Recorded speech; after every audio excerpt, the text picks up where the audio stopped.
اس کی عقل کے اوپر کیا پڑ گیا؟ ایک پردہ پڑ گیا.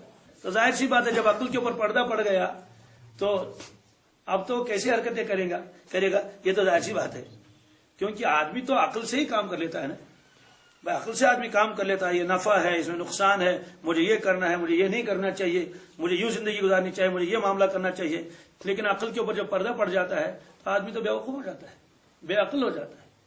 اسی لیے جس کی عقل پر زیادہ پردہ پڑ جائے اس کو ہم پاگل و دیوانہ کہتے ہیں. یہ فرمایا. اس میں فرمایا کہ شراب جو ہے یہ ناپاک ہے، شیطان کے کاموں میں سے، اس سے بچو.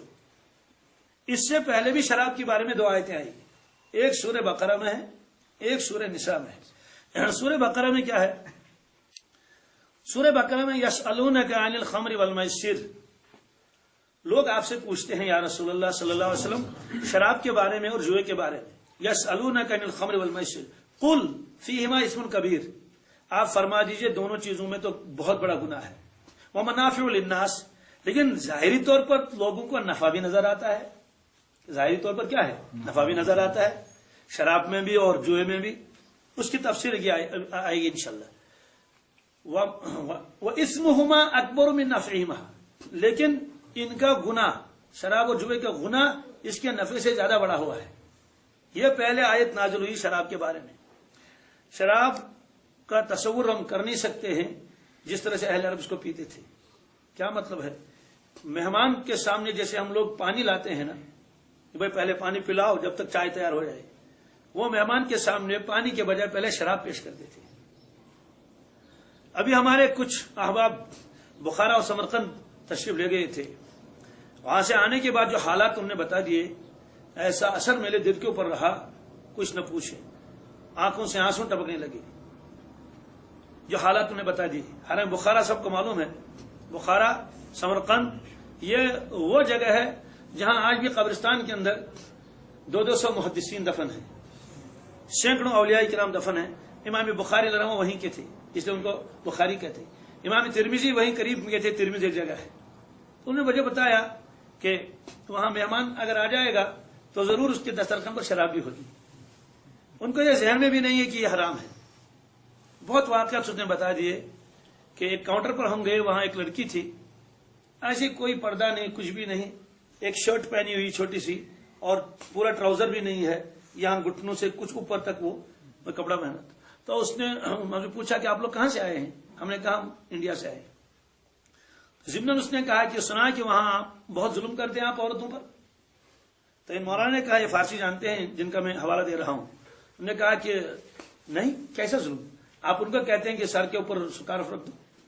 تو مولانا نے کہا کہ یہ ظلم نہیں ہے، یہ تو ہمارے نبی کا حکم ہے. انہوں نے کہا کون سا نبی؟ یعنی مسلمان لڑکی پوچھتی ہے، اس کا یہ بھی معلوم ہے. میں نے کہا محمد جانتے ہو اس کو؟ اس نے کہا نہیں. تو مولانا نے کہا، میں نے اس کے ساتھ کہا صلی اللہ علیہ وسلم. اس نے کہا میں نے صلی اللہ علیہ وسلم سنا ہے. اس طرح جو حالات اس نے بتا دیے، اللہ اکبر. کہ ہوٹل میں آدمی جائے گا، یہ کوئی عیب نہیں ہے، اس سے کہتے ہیں کہ لڑکی چاہیے یا نہیں چاہیے، کتنی عمر کی چاہیے. یہ حالات جو اس نے بتا دیے. پھر انہیں خود کہا کہ ہم امام بخاری رحمہ کے قبر شریف پر گئے، سوائے رونے کے اور کوئی کام نہیں کیا. اتنا روئے کہ اللہ کیا اس سرزمین پر ایسے ایسے سورج اور چاند پیدا ہوئے ہیں، آج یہ حال ہے. تو ہم نے بچوں کو پکڑ لیا، بہت سارے بچوں کو، ان کو پکڑ ان کو بتا کلمہ سناؤ. انہیں کلمہ کیا ہوتا ہے کچھ پتا نہیں، کلمہ کیا ہوتا ہے. پھر ایک امام صاحب کو دیکھا، ویسے بیچارہ جیسے پینٹ شرٹ پہنا ہوا ہے، بالکل داڑھی منڈا ہوا ہے، صرف وہ محراب میں وہ رکھا ہوا ہے، پگڑی وہ لگا لی اور ایک جبہ سا نماز پڑھائی. ہم نے اسے کہا داڑھی وغیرہ کے بارے میں اس نے یوں کیا کہ یہ چیزیں ہم بتوں نے ممنوع. ہم نے اسے کہا کہ ایک دو صورتیں آپ کو کیسی یاد ہیں؟ وہاں بیان پر بھی پابندی اب بھی ہے، بیان نہیں کر سکتے. پھر کیا کرتے ہیں؟ جمعہ کے دن کچھ افراد آتے ہیں، جمعہ کے دن کچھ افراد آتے ہیں تو وہ قرآن پاک کو یوں رکھتا اپنے ہاتھ میں، ترجمہ بھی نہیں کر سکتا. جیسے میں نے یہاں آیت پڑھ لی، بس آیت پڑھ لی، کوئی ترجمہ ورجمہ نہیں، بس یہ ہے، اتنا تعلق ہے. تو انہوں نے کہا کہ میرے والد صاحب مجھ کو کمرے میں بٹھاتے تھے عشاء کے بعد دیر سے، پھر کھڑکیوں کے پردے سے پردہ لگاتے تھے تو دھیمی دھیمی آواز میں مجھ کو یہ صورتیں یاد کراتے تھے. تو بہرحال یہ ہے کہ تصور میں بھی نہیں کہ یہ بھی کوئی حرام چیز ہے شراب. برا مجھے سارے واقعات نہیں بتانے ہیں، یہ واقعات اگر پڑھنے بھی ہوں تو حضرت مفتی صاحب نے جو کتاب لکھی ہے اندلس میں چند روز، کیا اندلس میں چند روز، حضرت مفتی تقیہ عثمانی اس کتاب کو پڑھ کر شاید ہی کوئی آدمی ہوگا جو نہ روئے، بہت روئے گا، کہ انہوں نے سب حالات لکھ دیے ہیں کہ پہلے کیا تھا اندلس اور اب کیا ہے۔ مولانا مجھے یہ ساری تفصیل نہیں بتانی ہے۔ تو اہل عرب کے یہاں شراب ایک ایسی چیز ہے جیسے ہم لوگوں کو پانی پلاتے ہیں، چائے پلاتے ہیں، چائے کے بغیر تو ہو نہیں سکتا۔ اب انہی حالات میں جب اسلام آیا تو ایسی مرغوب چیز جس کے وہ عادی ہوں ایک ساتھ اگر چھڑایا جائے تو کتنا مشکل ہو جائے گا۔ صحابہ کرام تو قربانی دینے والے تھے، لیکن جیسے اللہ تعالیٰ تربیت کرتے ہیں اس طرح اللہ کے نبی صلی اللہ علیہ وسلم نے آہستہ آہستہ صحابہ کرام کی تربیت فرمائی۔ تو سب سے پہلے یہ وہ آیت نازل ہوئی جو سورہ بقرہ میں ہے کہ آپ سے شراب اور جوئے کے بارے میں پوچھتے ہیں، ان سے فرما دیجئے کہ اس میں گناہ بہت بڑا ہے، اگرچہ ظاہری اعتبار سے لوگوں کو نفع بھی نظر آتا ہے لیکن گناہ زیادہ بڑا نفع سے۔ تو یہ آیت نازل ہونے کے بعد حضرت عمر فاروق رضی اللہ عنہ نے فرمایا اللہم بین لنا فی الخمر بیانا شافیہ، اے پروردگار واضح حکم دے دیجئے ہم کو کرنا کیا ہے، ہم کو واضح حکم بتا دیجئے ہم کو چھوڑنا ہے یا کیا کرنا ہے۔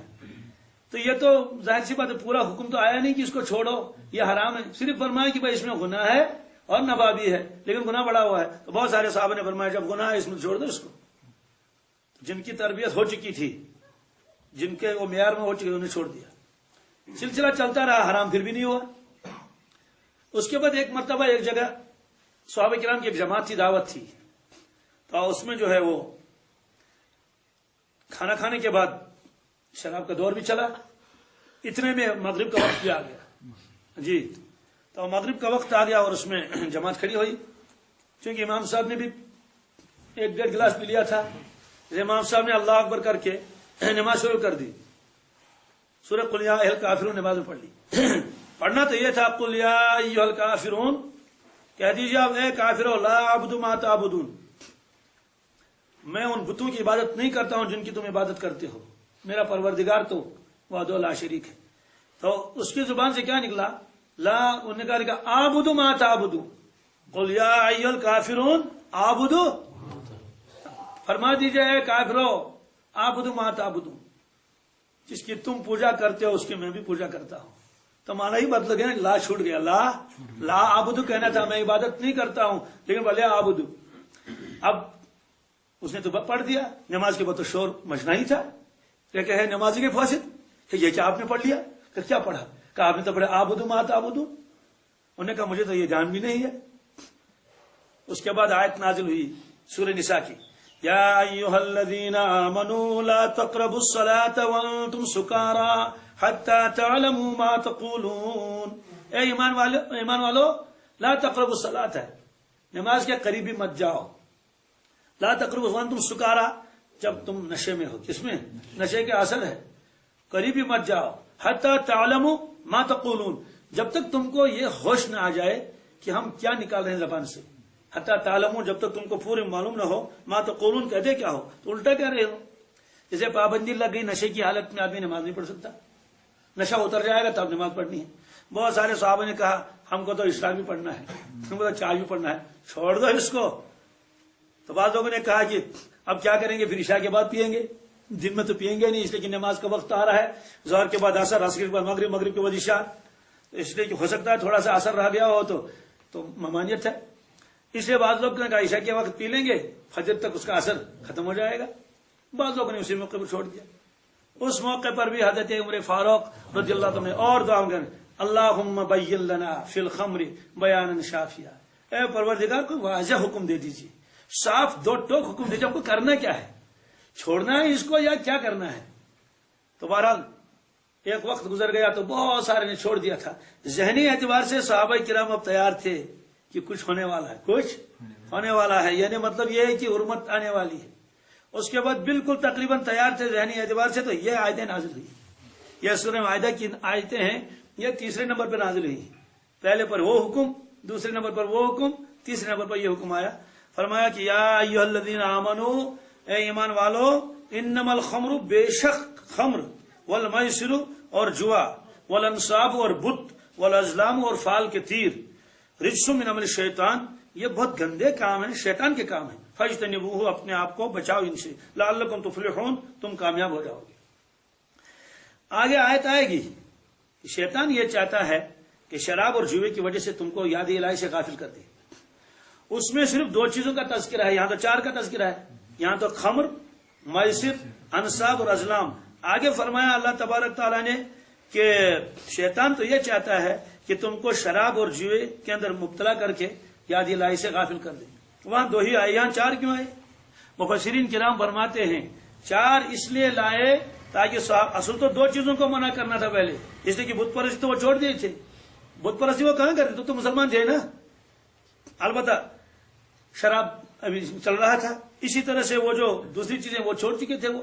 لیکن 4 چیزوں کو تذکرہ اس لیے کیا تاکہ پتہ چل جائے جتنی گندی چیز بت پرستی ہے، جتنی گندی چیز اتنی گندی چیز شراب پینا بھی ہے.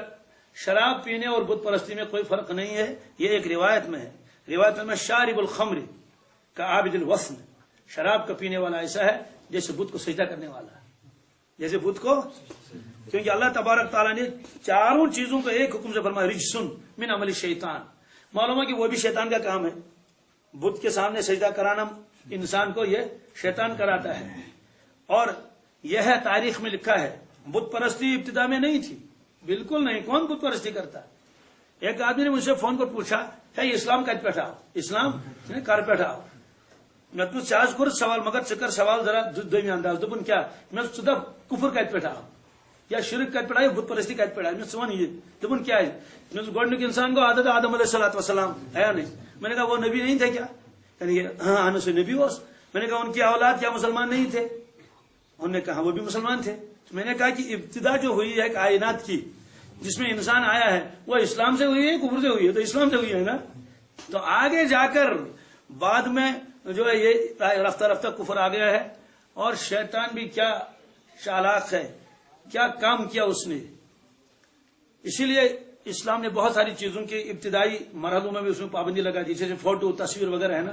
وہ ہوتا کیا تھا جب ان میں کوئی نیک آدمی مر جاتا تھا تو اس کے شکل کا وہ ایک مجسمہ بناتے تھے. شکل کا مجسمہ، جب کوئی بزرگ گزر گیا ایک مجسمہ بنایا کہ یہ یادگار ہے اس کی، چونکہ وہ موجود بھی رہتا تھا، کیونکہ چوری کا بھی خطرہ نہیں رہتا تھا، مٹنے کا بھی خطرہ نہیں رہتا تھا. تو وہ بناتے تھے اس کا پتھر کا، تو بالکل اسی جیسا بناتے تھے. جیسے آپ نے میوزیم میں دیکھا ہوگا پرانے زمانے کے لوگوں کی شکلیں بنائی ہوئی ہے، کوئی یہ کشمیری تو بنائے کشمیری شکل، یہ فلاں پنجابی تو پنجابی شکل، اس طرح کی. لیکن سب کو معلوم تھا کہ یہ کوئی معبود نہیں ہے، یہ تو صرف فلاں بزرگ کی شکل میں بنائی ہے. تو یہ کرتے کرتے جب کئی بزرگ وفات پا گئے تو ان کے نام کی انہوں نے مورتیں بنائی. اس کا بیان قرآن پاک میں بھی ہے. وَقَالُوا لَا تَذَرُنَّ آلِهَتَكُمْ وَلَا تَذَرُنَّ وَدًّا وَلَا سُوَاعًا وَلَا يَغُوثَ وَيَعُوقَ وَنَسْرًا. دیکھو باقی کو اگر چھوڑو گے لیکن 5 معبودوں کا نہ چھوڑنا. اصل وہ 5 بت تھے، وہ تھے اصل میں پرانے زمانے کے بزرگ، تو انہی کی شکل پر انہوں نے اس کو بنایا تھا. تو جو ان کی عبادت خانے تھے مساجد، تو شیطان نے کہا ان کو کہ تم لوگ مسجدوں میں آتے ہو تو ان کو مسجد کے قریب رکھ لو تاکہ آتے جاتے ان کی یاد آ جائے گی اور آپ کہیں گے دیکھیے کتنے اچھے لوگ تھے، ہم کو بھی ایسی زندگی گزارنی چاہیے. یہ کرتے کرتے کرتے کرتے ان کو مسجد میں پہنچا دیا، پچھلے صفحے میں کس میں. اس کے بعد اور ترقی کرتے کرتے ان کو سامنے والے صفحے میں لگا دیا. چونکہ نئی نئی جو تھے نئے نئے پود جنریشن اس کو آج کل کہتے ہیں، تو انہوں نے دیکھا تو بڑی تعظیم ہو رہی ہے ان کی. گردہ چڑھا ہوا ہے تو تھوڑا سا اس کے اوپر جو ہے وہ صاف بھی کر لیا اور تھوڑا احترام بھی کر لیتے ہیں. تو جو نئے لوگ آئے انہیں احترام میں ذرا سا اور وہ کر لیا، زیادتی کر لی. اور یہاں تک کرتے کرتے کرتے کرتے تو کچھ عبادت تو اللہ کے لیے ہوتی تھی، کچھ عبادت ان کے لیے ہوتی تھی. سلسلہ یہاں تک چلا. اللہ کی عبادت کے بعد مستقل ان کی عبادت ہونے لگی. بت پرستی کی ابتدا یہاں سے ہوئی. یہ تاریخی کتابوں میں لکھا ہے. حضرت مولانا ابو الحسن علی ندوی علیہ الرحمہ نے جہاں قصص النبیین عربی میں کتاب لکھی ہے اور اتنی مقبول کتاب ہے، سعودیہ میں وہ داخل نصاب ہے. کس میں؟ عربی میں ہے قصص النبیین. انہوں نے خود لکھا ہے اس کے شروع میں کہ مجھے حیرت ہوتی ہے کہ لوگ اپنے بچوں کو بلی اور چوہے کی کہانی سناتے ہیں، کیوں نہ اس کے بدلے میں انبیاء علیہ الصلوۃ والسلام کے سچے واقعات ان کو بتا دیے جائیں. یہ انہوں نے لکھا ہے. ہوتا ہے نا یہ تھرسٹی کرو ہے، گریڈی ڈاگ ہے، وہ تو یہی ہے نا. انہوں نے کہا تھرسٹی کرو کے بدلے میں کیوں نہ نوح علیہ السلام کا واقعہ بتا دیں. تو اس بنیاد پر انہوں نے کتاب لکھ دی اور ایسی مقبول ہوئی. یہ معمولی بات نہیں کہ عجم کا آدمی، عجم کا اور عرب کے اندر جو پڑھائی جاتی ہے وہاں عربی اسکولوں میں وغیرہ میں کالجوں میں، تو انہوں نے اس کتاب کو وہاں داخل نصاب کے نصاب نے سلیبس کے اندر داخل کر لیا. اسے وہ پڑھ رہے ہیں اس کو. تو مولا علی میاں تو بہت زبردست اونچے آدمی تھے، عربی میں ہو، یہاں بھی پڑھائی جاتی ہے بعض مدرسوں میں. تو یہ تاریخ کا واقعہ انہوں نے اس میں لکھا ہے کہ اس طرح سے ابتدا ہوئی. تو بہرحال اس میں فرمایا کہ شراب پینے والا بالکل ایسا ہے جیسے عابد وثن، بت کو سجدہ کرنے والا. اس لیے خمر کو منع کیا گیا، آگے بھی آئے گا. خمر سے کیا ہوتا ہے وہ آگے آئے گا، اس میں کیا کیا خرابیاں ہیں. خرابیاں یہی سب کو معلوم ہے. شراب پینے کے بعد آدمی کے ہوش اڑ جاتے ہیں، ایسی حرکتیں کرتا ہے جو نہیں کرنی چاہیے، بدن ڈھیلا ڈالا ہوتا ہے اور بہت سست آدمی بن جاتا ہے. وہ اندر اندر سے خرابیاں بھی ہوتی ہے. بظاہر تو بالکل موٹا تازہ لگتا ہے لیکن حقیقت سے آسن کی. اور شرابی جو ہے نا، اگر اس کے سامنے کوئی زور سے بات کر لے گا، ویسے تو بہت زور سے وہ چیخے گا چلائے گا لیکن گھبراتا بہت ہے، کیونکہ اس کا قلب کمزور ہو جاتا ہے، اس کا دل کمزور ہو جاتا ہے. پھر جب شراب نہیں ملتی ہے تو اگر پیسے ہیں تو اڑا دے گا، نہیں ہے تو کہیں چوری کر لے گا، کہیں اور ڈاکہ ڈالے گا. اور بہت سارے شرابیوں نے اپنی بیوی کا زیور بیچ دیا. بیوی کا زیور جی تم ہٹا دے مکلو سو کیا کرو. تو اس لیے گھر بار ان کے تباہ و برباد ہو گئے، نہ دنیا کا رہا نہ دین کا رہا. یہ ساری خرابیاں آئی خمر کی وجہ سے. والمیسر اور جوا. میسر کو میسر کیوں کہتے ہیں؟ اصل میں یہ نکلا یسر سے. کس سے؟ یسر میں نے آسانی. یسر میں نے فإن مع العسر یسرا ان مع العسر یسرا. کیونکہ جب آدمی جوا کھیلتا ہے تو آسانی سے بہت سارا مال ہاتھ آتا ہے، اگرچہ کبھی تو ادھر سے دینا پڑتا ہے. لیکن جواری کو اس وقت ہارنے کا تصور نہیں ہوتا ہے، تو صرف جیتنے کی طرف اس کا ذہن جاتا ہے. آج تک کوئی بھی جواری جو جوا کھیلتا ہو وہ اس نیت سے جاتا ہی نہیں کہ میں ہاروں گا. وہ جب بھی جائے گا آج تو ضرور جیتنا ہے، آج تو ضرور. بلکہ کبھی کبھی وہ بیوقوف نیاز بھی ڈالنے جاتا ہے. جیسے ایک چور چوری کرنے کے لیے جاتا تھا تو ان برتراو کا بھی نیاز کا دوں تاکہ ان کے ہوشیار کا سن. تو وہ بیوقوف جو ہے وہ نیاز بھی ڈالتا ہے، کہتے کہ تاکہ آج میں جیت جاؤں. تو میسر کو میسر اس لیے کہتے ہیں اس میں آسانی کے ساتھ مال آدمی کے ہاتھ آ جاتا ہے. اب بظاہر تو آسانی کے ساتھ مال ہاتھ آ گیا لیکن اس سے کیا خرابی ہے. اللہ اکبر. جواری کبھی کوئی کام نہیں کرے گا، نہ دکانداری کرے گا نہ مزدوری کرے گا، کچھ بھی نہیں کرے گا. کیوں؟ اس کی لت پڑ جاتی ہے، عادت پڑ جاتی ہے. کیونکہ کبھی بہت سارے پیسے ایک دن میں کماتا، 50,000 60,000 لاکھ. جو بڑے بڑے جواری ہوتے ہیں نا وہ بہت کماتے ہیں، اس لیے اس کو تو مفت کی دولت ہے. اب وہ کیوں مغز ماری کرے گا، دکانداری کرے گا اور محنت کرے گا؟ کیا ضرورت ہے؟ ہوتا کیا ہے، یہ دولت جو ہے گھومتی رہتی ہے. اس کی دولت ادھر آئی، میری دولت ادھر گئی، اتنی ہی دولت. نتیجہ نکلتا ہے کہ ملک کے اندر مالی بحران آ جاتا ہے، پیسے ہوتے ہی نہیں ہیں، سب ادھر کے ادھر گئے، ادھر کے ادھر گئے. اس سے شریعت نے فرمایا یہ حرام ہے. چونکہ اس کے بعد اس کو ایک لت پڑی رہتی ہے کہ آج میں ضرور جیتوں گا، اس لیے وہ اپنی گائے بیچتا ہے اور اپنی گاڑی بیچتا ہے. یعنی گاڑی کو اس میں لگا دیتا ہے، چلو آج وہ گاڑی. میں نے واقعات بہت سنے ہیں، میرے ساتھ وہ باہر کے لڑکے پڑھتے تھے، وہ بتاتے تھے ہمارے یہاں جوا کس کس طرح کا ہوتا ہے. میں نے کہا کس کس طرح کا؟ کہا ایک شخص آیا گاڑی لے کر، بیوی گاڑی میں تھی. کس میں؟ بیوی گاڑی میں تھی. اس کو باہر رکھ لیا کہ تم انتظار کر لو. اندر داخل ہو گئے، پیسے جتنے بھی تھے وہ تو چلے گئے. اس کے بعد پھر چسکا ہے شاید میں اب کما لوں، ٹرائی اگین. کیا تو ٹرائی کر رہا ہے نا. اس کے بعد اس نے دیکھا تو گاڑی کے اوپر اس نے وہ سٹا لگا دیا. جو بازی لگا دی جس طرح کی بازی تھی، گاڑی بھی ہار گئی. گاڑی بھی اب رہی بیوی. کیا رہی؟ اس کے بعد اس نے کہا بیوی کے اوپر سٹا لگا دیا.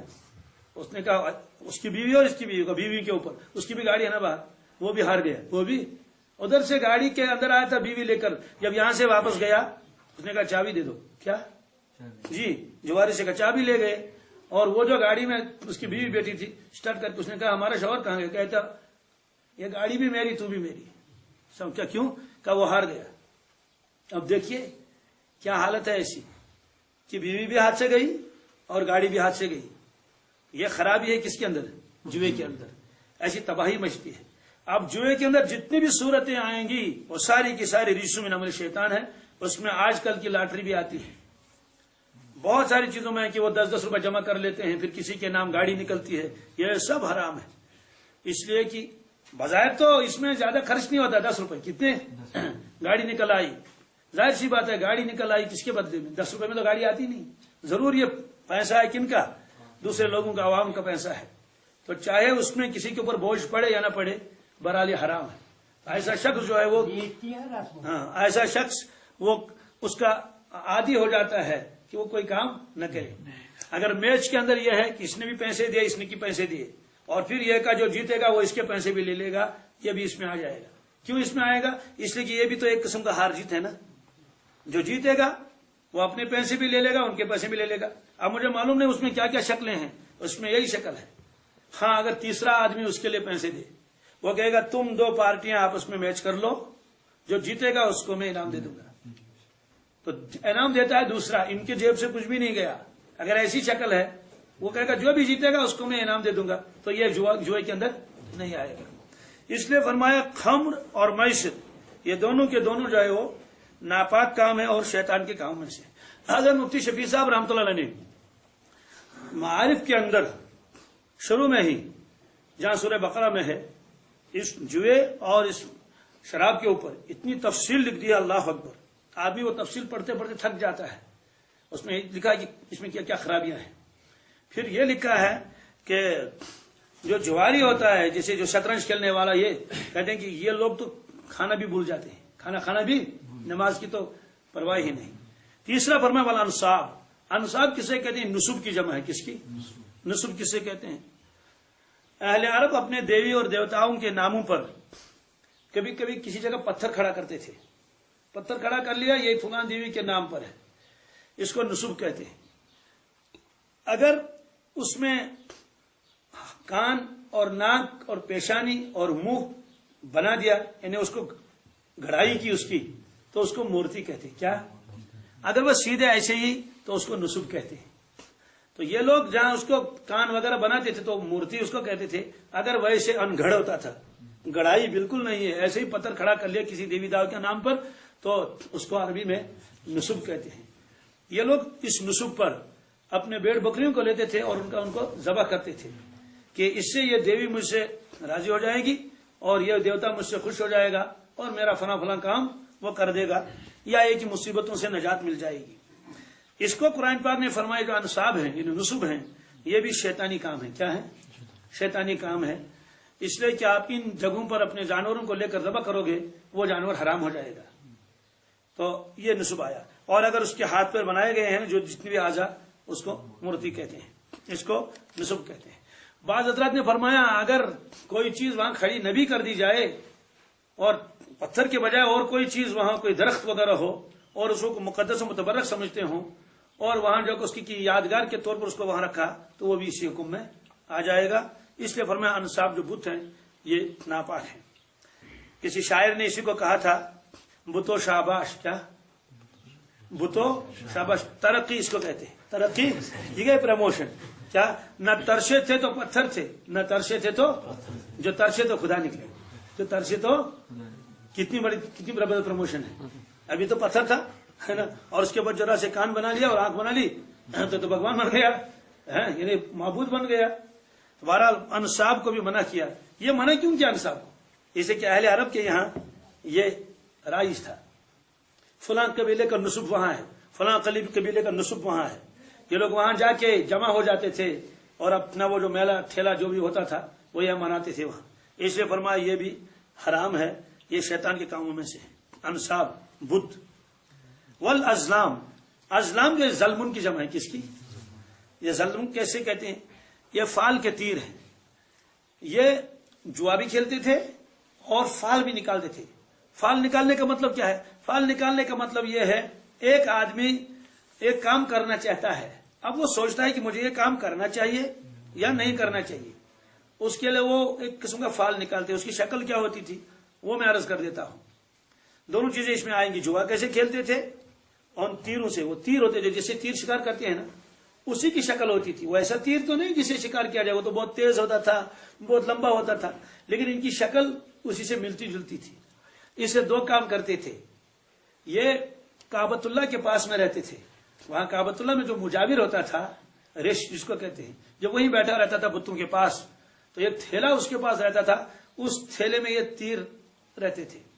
اب ایک آدمی گیا، اس کو کوئی کام کرنا ہے، تو وہ اس سے کہتا تھا کہ میرا ذرا فال دیکھ لیجیے، میری قسمت دیکھ لیجیے، میں یہ کام کرنے جاتا ہوں، کروں یا نہ کروں، مثلا سفر کرنا ہے، شادی کرنی ہے، تو وہ اس میں ہاتھ ڈالتا تھا۔ ہاتھ ڈالنے کے بعد اس میں ایک تیر نکالتا تھا۔ تو تیر نکالنے سے کیا ہوا؟ تیروں کے اوپر لکھا تھا امرنی ربی، کیا؟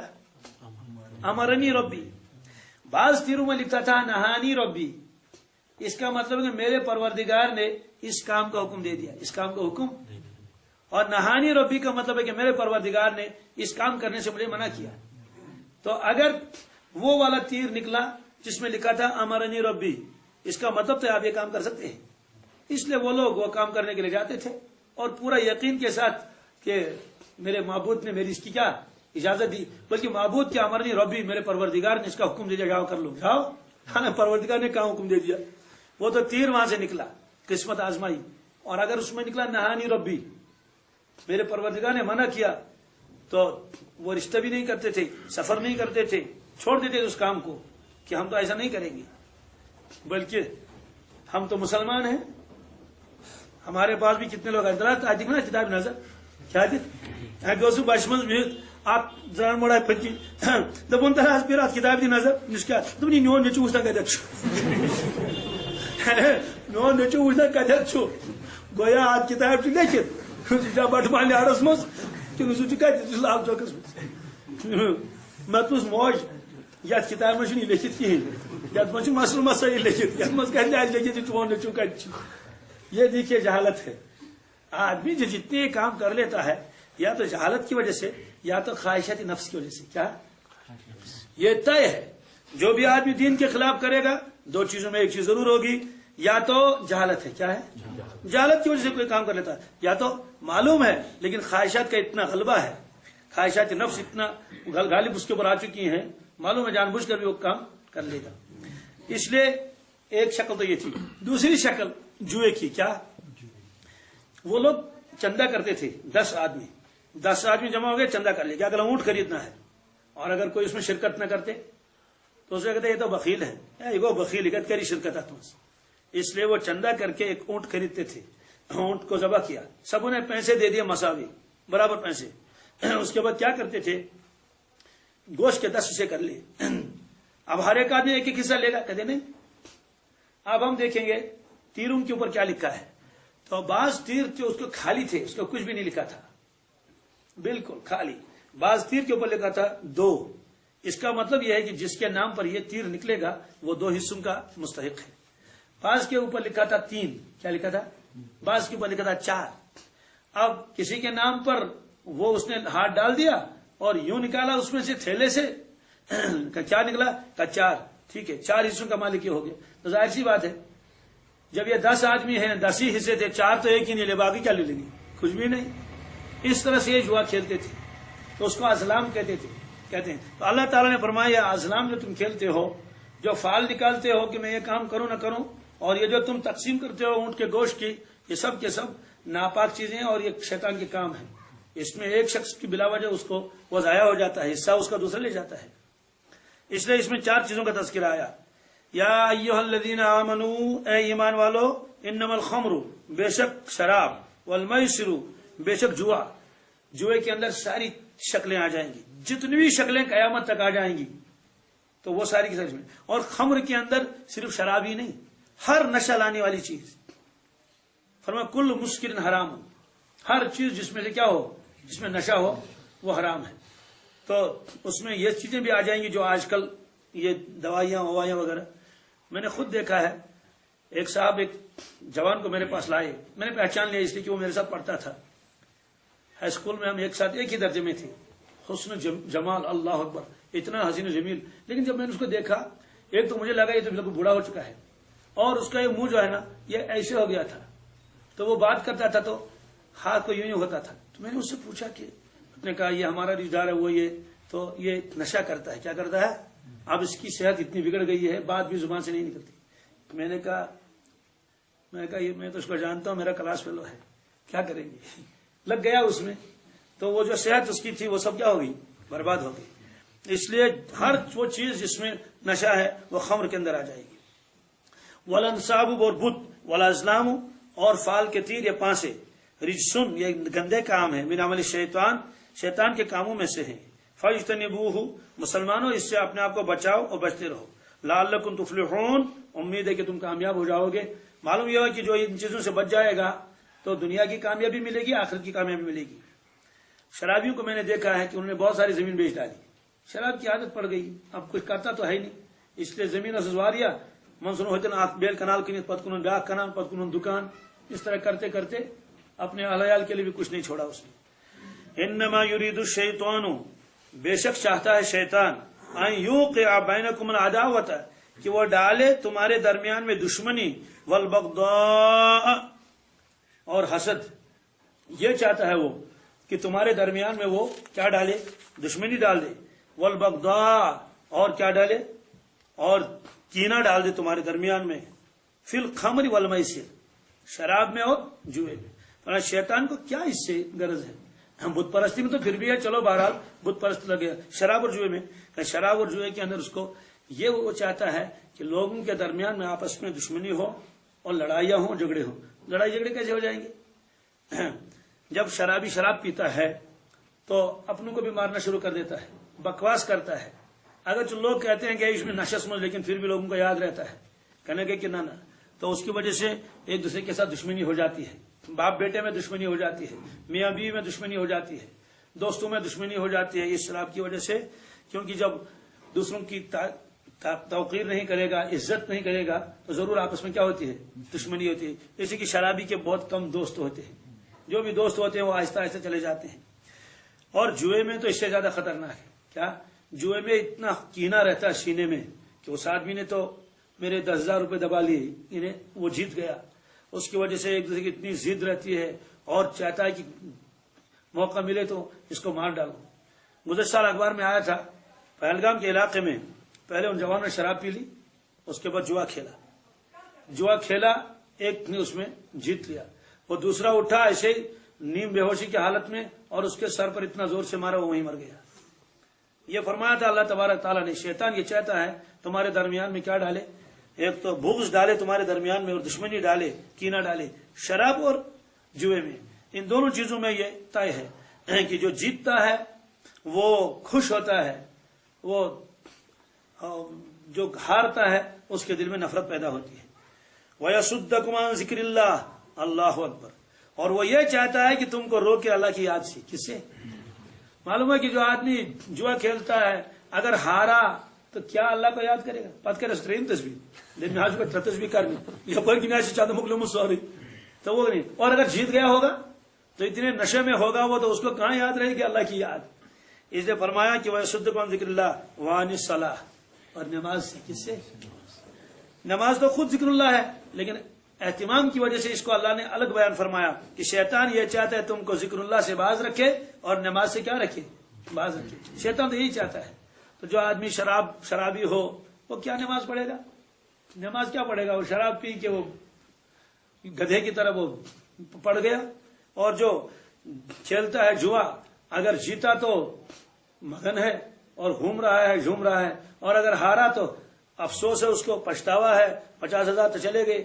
اگر کوکڑ پوت کو ماری تو مستری نماز میں دل لگن کہ تو اس کا ٹینشن ہوتا ہے کوکڑ پوت رو، تو جس کے 50,000 چلے جائیں گے، جس کی گاڑی چلی جائے گی، وہ کیا نماز پڑھے گا؟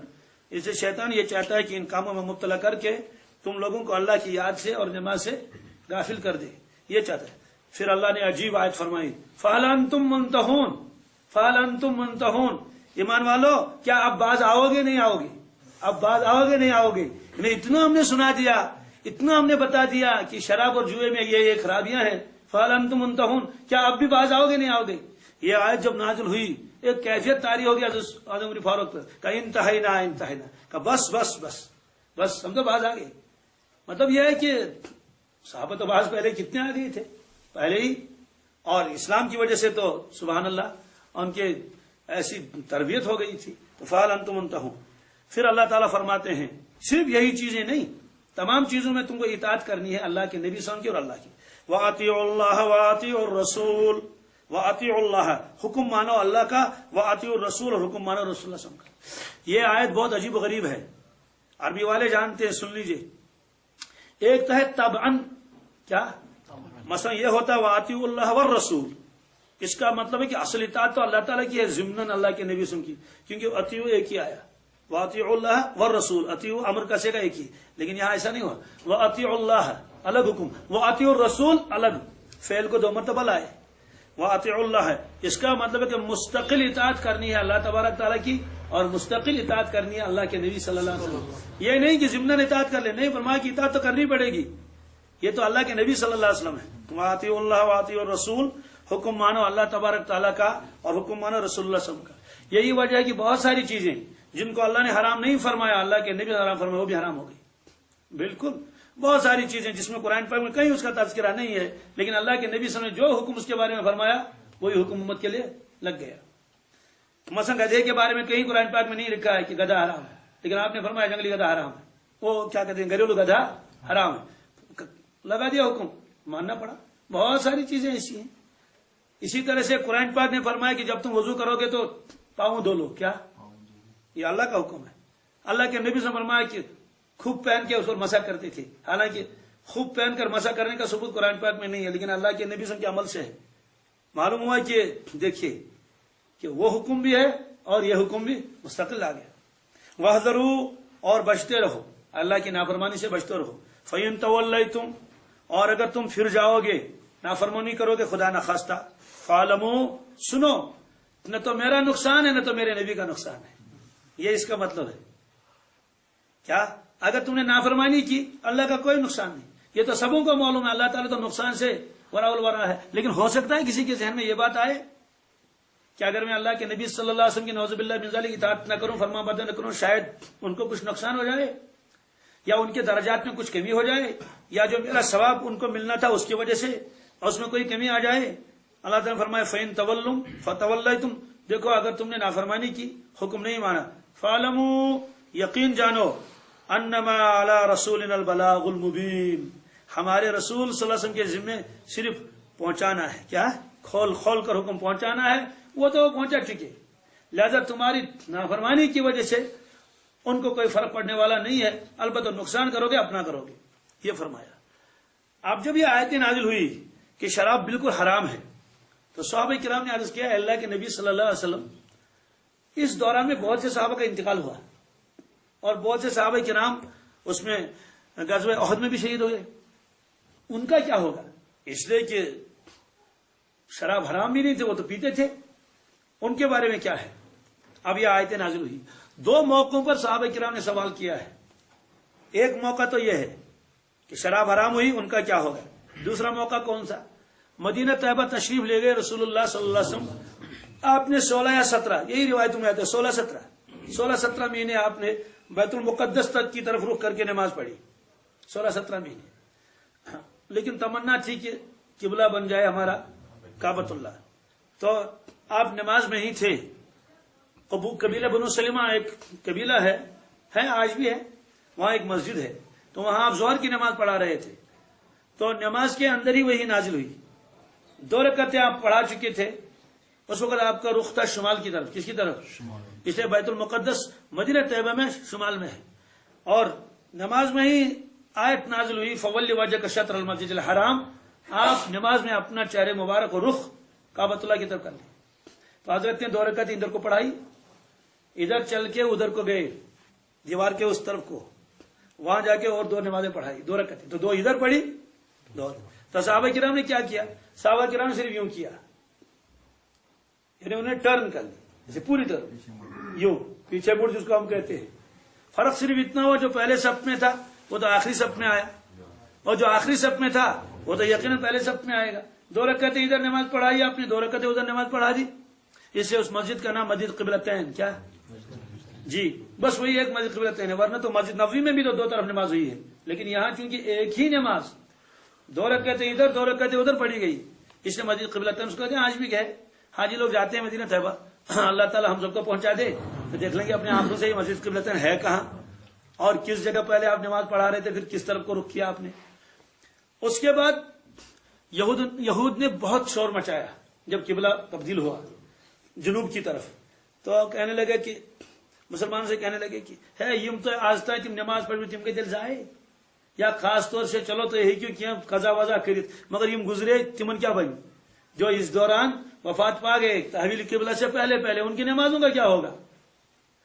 تو یہ اشکال کیا صحابہ کرام نے رسول اللہ صلی اللہ علیہ وسلم. اس پر آیتیں نازل ہوئی ان اللہ لا یضیع ایمانکم، اللہ تعالیٰ تمہارے ایمان کو کبھی ضائع نہیں کرے گا. جو نمازیں تم نے وہاں پڑھ لی تھی میرے حکم سے پڑھ لی تھی، میرے حکم، ابھی قبلے کے تحویل کا حکم نہیں آیا تھا، وہ سب نمازیں قبول ہیں، وہ تو میرے حکم سے ہوا تھا۔ ایک اس موقع پر صحابہ کرام کو اشکال پیدا ہو گیا تھا ان کا کیا ہوگا کہ ان کی نمازیں قبول ہیں یا نہیں۔ ایک یہ اشکال ہو گیا تھا کہ جو صحابہ کرام شراب حرام ہونے سے پہلے جن کا انتقال ہوا ان کے بارے میں کیا ہوگا، ان کے بارے میں کیا ہوگا، اس کا جواب اللہ تعالیٰ نے دے دیا۔ یہ صحابہ کرام نے سوال کیا، جواب آیا، کیا جواب ہے؟ لَيْسَ عَلَى الَّذِينَ آمَنُوا وَعَمِلُوا الصَّالِحَاتِ جُنَاحٌ، نہیں ہے ان لوگوں کے اوپر کوئی گناہ جنہوں نے ایمان قبول کیا، اعمال صالح کی، فِيمَا طَعِمُوا، جو اس سے پہلے وہ کھا چکے تھے، جس سے پہلے تو کھانے کی چیز تھی، کوئی پینے کی بھی چیز تھی، جو انہوں نے چکھا، جو انہیں کھا پی لیا۔ اذا متقوا، مگر کب؟ جب وہ متقی بنے۔ کیا بنے؟ یعنی اگر وہ زندہ ہے تو متقی بننا آگے، اگر ان کا انتقال ہوا ہے تو متقی تو تھے ہی، باقی چیزیں سب چھوڑ دی تھی۔ شراب اس لیے نہیں چھوڑی تھی، ابھی حکم ہی نہیں آیا تھا اس کی حرمت کا۔ وآمنوا، اور پھر ایمان لائے، وعملوا الصالحات، اور کیا کریں؟ اعمال صالح کریں، ثم اتقوا، پھر متقی بن جائے، پھر اللہ کا خوف ان کے دلوں میں آئے، وآمنوا، پھر ایمان لائیں، ثم اتقوا، پھر اللہ سے ڈرے، واحسنوا، اور نیک بنے، نیک کام کریں، واللہ یحب المحسنین، اللہ تعالیٰ احسان والوں کو، محسن والوں کو بہت پسند فرماتے ہیں۔ یہ آیت بہت عجیب و غریب ہے، اس کی تشریح انشاءاللہ آگے آئے گی۔ دیکھیں اس میں کیا فرمایا اللہ تعالیٰ نے، ان لوگوں پر کوئی حرج نہیں، ان لوگوں پر جنہوں نے پہلے یہ چکھ لیا تھا، شراب پی لی تھی، کب حرج نہیں؟ ایمان قبول کر لیا، اعمال صالح کیے، پھر فرمایا پھر متقی بنے، پھر ایمان لائے، پھر اعمال صالح کیے، پھر متقی بنے، پھر ایمان لائے، پھر متقی بنے۔ سوال ہی تو متقی متقی متقی بہت مرتبہ آ گیا، اور ایمان ایمان بہت مرتبہ، اس کی کیا وجہ ہے؟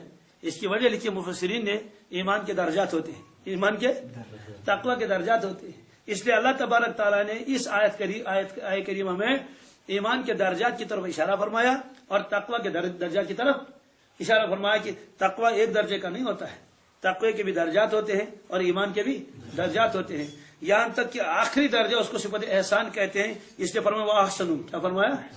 وہ صفت احسان کیا ہے اس کی تشریح انشاءاللہ آگے آ جائے گی۔